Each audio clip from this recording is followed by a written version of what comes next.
झूठ की उम्र लंबी नहीं होती। कल पाकिस्तान मेडिकल कमीशन के वाइस प्रेसिडेंट अली रजा ताकत और इख्तियार के नशे में चूर होकर ये कह रहे थे कि चाहे कुछ भी हो, स्टूडेंट्स को इम्तिहान तो 15 नवंबर को ही देना पड़ेगा।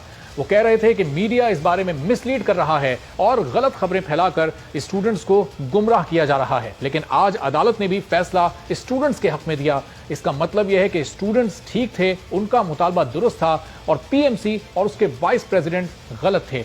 वो कल गुफ्तगू करते हुए हमारे साथ क्या कह रहे थे, जरा सुनिए। एन मौके पे सिलेबस चेंज किया गया, वक्त बहुत कम था सिलेबस चेंज होने के बाद तैयारी के लिए। नहीं, देखिए गलत बात कर रहे हैं आप। बिल्कुल सिलेबस नहीं बदला है। हम ये स्टेटमेंट हर कोर्ट के सामने दे चुके हैं। लाहौर हाई कोर्ट का फैसला है, आप पढ़ लीजिए।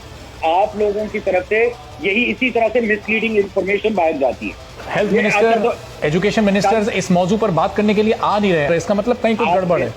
नहीं, गड़बड़ कहीं नहीं है। आई थिंक गड़बड़ ये है कि आप लोग इस इशू को बहुत बड़ा बना रहे हैं। अगर इसको बिफोर टाइम अनाउंस किया जाता, अगले साल इसको प्रॉपर तैयारी से किया जाता, तो किसी को एतराज ना होता इसमें।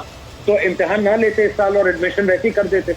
जब ये मामला बस बहुत हो गया में उठाया गया तो स्टूडेंट्स का क्या कहना था, स्टूडेंट्स को हमने साथ लिया और उनके ही जरिए उनकी आवाज बुलंद की और ये इख्तिदार के ऐवानों तक भी आवाज पहुंची। स्टूडेंट्स का क्या कहना था ये भी आप सुनिए। सर, हमारी डिमांड एक्चुअली ये है, अगर वो डेट हमें जो है सिलेबस के हिसाब से कम 2 महीने हमें मिलने चाहिए। हमारा एक ही मुतालबा है कि हमारा यूएचएस का सिलेबस हमें वापस दिया जाए। ये इस बात को क्लियर करें कि वो की जो है वो किस बुक से बनाएंगे।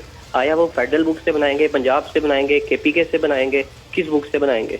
स्टूडेंट्स के इन मुतालबात को हम बार बार अपने प्रोग्राम में कई बार उठाते रहे, ये मामला अवाम के और हुक्काम बाला के सामने लाते रहे, लेकिन पीएमसी इस बात को किसी तौर पर मानने को तैयार नहीं थी। फिर यह मामला अदालत में गया, जहां आज सिंध हाई कोर्ट ने केस का मुख्तसर फैसला सुनाते हुए पाकिस्तान मेडिकल कमीशन के तहत 15 नवंबर को होने वाले एंट्री टेस्ट मनसूख कर दिए और 15 दिन में एकेडमिक बोर्ड और अथॉरिटी बनाने का हुक्म भी दे दिया।